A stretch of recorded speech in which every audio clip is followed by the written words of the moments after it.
So hello and welcome to the first module. We're going to talk a little bit about the objectives of cyber threat intelligence and how it works. What we're aiming to do within this module is give a basic introduction to cyber threat intelligence. What is it? How does it work? How do you use it? Why does it have any value whatsoever?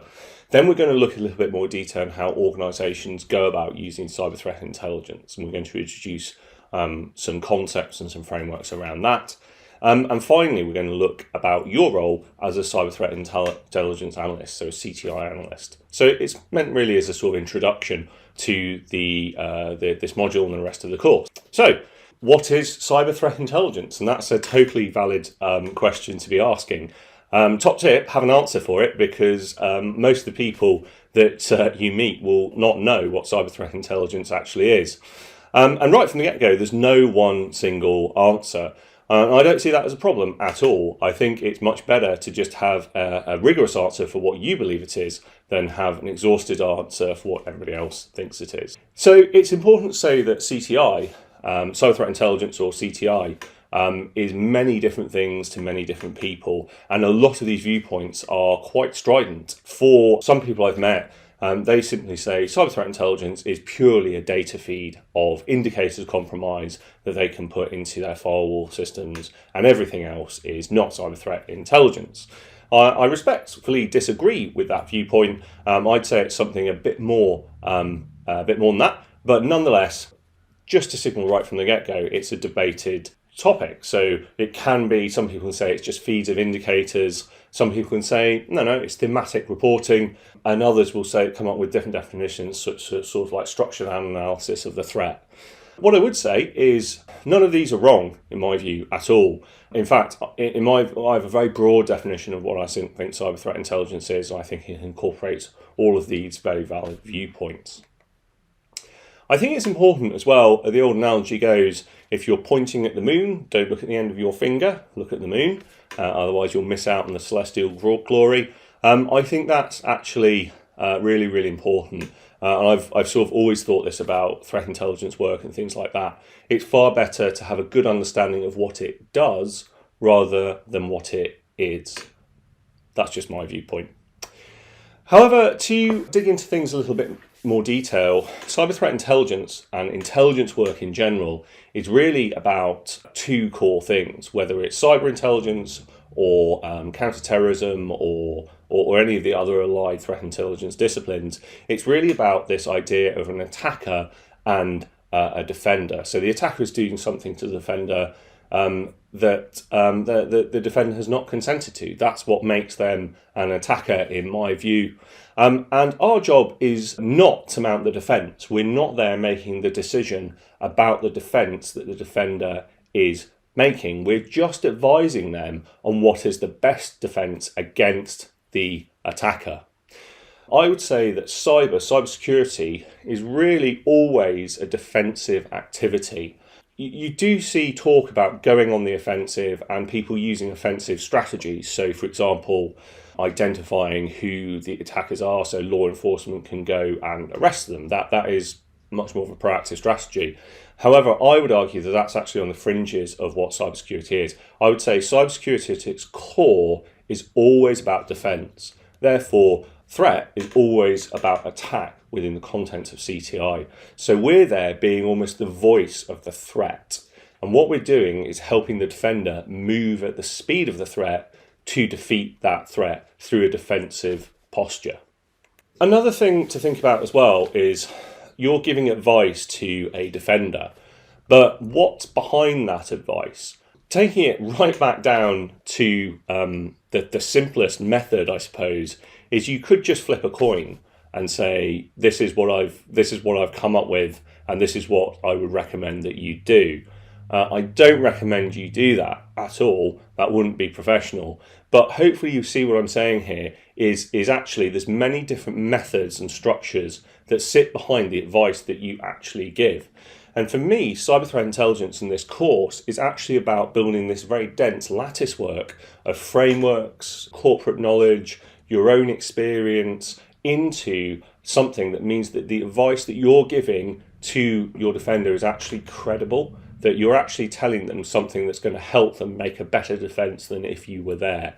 So I think the core thing is, I've heard people sometimes say structure is the container of creativity. So it's really all about mental structures that we're going to try and build in your head to allow you to do cyber threat intelligence. It's not just a toss of a coin or something that you've guessed or something that you've just read a couple of articles about.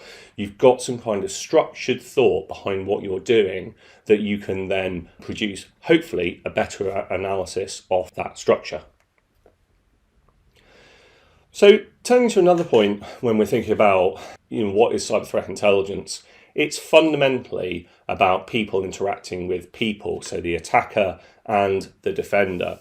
People often make computer hackers or cyber criminals or these people out to be sort of these faceless individuals. The classic is the sort of hoodie and the mask.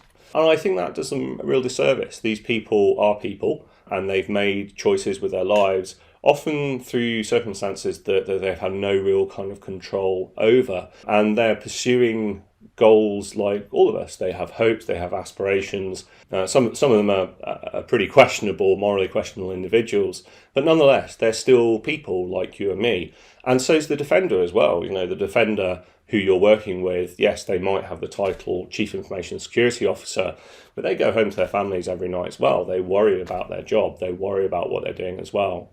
So for me, it's really almost an exercise in sociology where you're studying people, albeit through the medium of technology. You're looking at how they're interacting with that technology as well.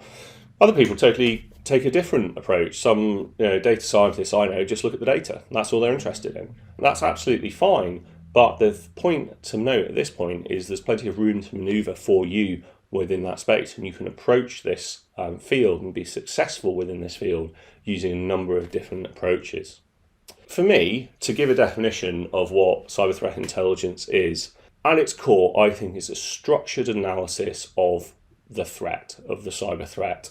So the reason why I say it's structured is because you can adapt that structure, you can change that structure, you can see which bits are valid and getting a bit old. And that structure exists in your mind and in the tools that you're using, the way that you're using them.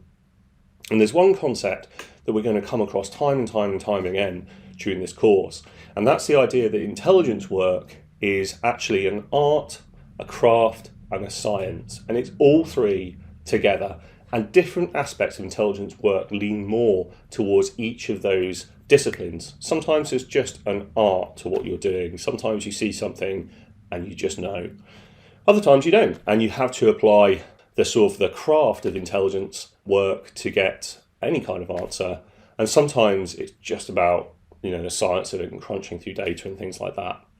That's my definition of what cyber threat intelligence is.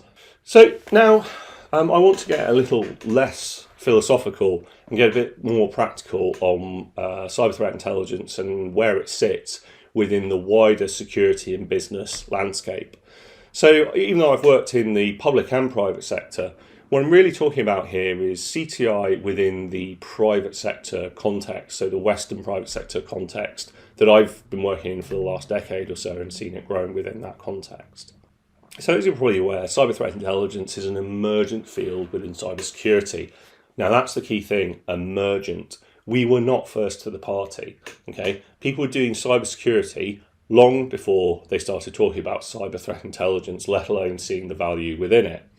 So what you can see here is one of many examples that's looking at the overall investment in cybersecurity and how that's grown from 2014 and how it's predicted to grow up into 2025. The bar graph, you don't need to understand it in a huge amount of depth, is counted in the United States billions of dollars. So what you can see is an enormous market employing hundreds of thousands of people globally. Chances are that's probably why you're doing this course. You want to either enter into this market, you're already in that market, and you want to enhance your skills. But what I would say is if you take a look at that graph, cyber threat intelligence is notable by its absence. It's not actually in there. You can find loads of charts where people are doing this type of things as well. But the key thing to think about at this point is the emergence of this field, of this discipline. You're not quite the first generation, but you're certainly within the maybe second or third generation of people who have come in and started doing CTI. When I got involved in CTI in sort of 2009, it was still very, very new. That's not even that long ago. So you can see you are a pioneer really within that space. And a lot of people are not necessarily convinced of the value of cyber threat intelligence. So from a personal perspective to you, you are representing our discipline with everything that you're doing and the validity of cyber threat intelligence as a whole. Another way to think about things as well that's really important, and that's a good way to get thinking about where cyber threat intelligence sits, is that cyber threat intelligence usually always sits within a wider cybersecurity context. What do I mean by that? So if we think about the cybersecurity functions inside, say for example, a reasonably large company, like a Big Four consultancy or something like that, that cybersecurity practice, both internal and externally facing, will comprise hundreds of individuals, all with different role specializations that are not cyber threat intelligence analysts. So the classic one is responders. So in other words, you have a cyber crisis and incident responders go in and they'll manage that crisis for you on both a very technical level all the way to media management and things like that. They're exceptionally skilled individuals. They are absolutely working within cybersecurity, but they're not necessarily cyber threat intelligence analysts. Where we come in is we're interacting with their mission. So for example, concept of incident response, we could be acting as a second line for them to do the analysis on a cyber crisis that has occurred, saying, well, this is what we're thinking, this is what we're thinking this group is, maybe you should go and have a look in that part of the network. Also as well, we're feeding off what they're producing because of the way that we're looking at the threat. So we're very threat centric. Of course, an incident responder is as well. However, they're looking at that one specific threat and then they're on to the next one, and then the next one, and then the next one. We can take that longer view across all of those incidents and start spotting those patterns.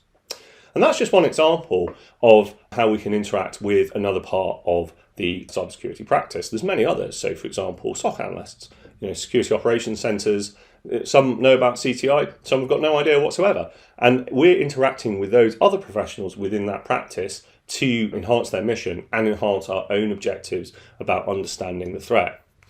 Another thing that's really, really important to understand as well is that whole cybersecurity function sits within the context of the wider business. If it didn't, I'd say that would make you an academic institution looking at cyber threat as a merit on itself. And that's totally valid, right? If you're working in a university, you can just take that time, you can look at a social phenomenon, and that's your job.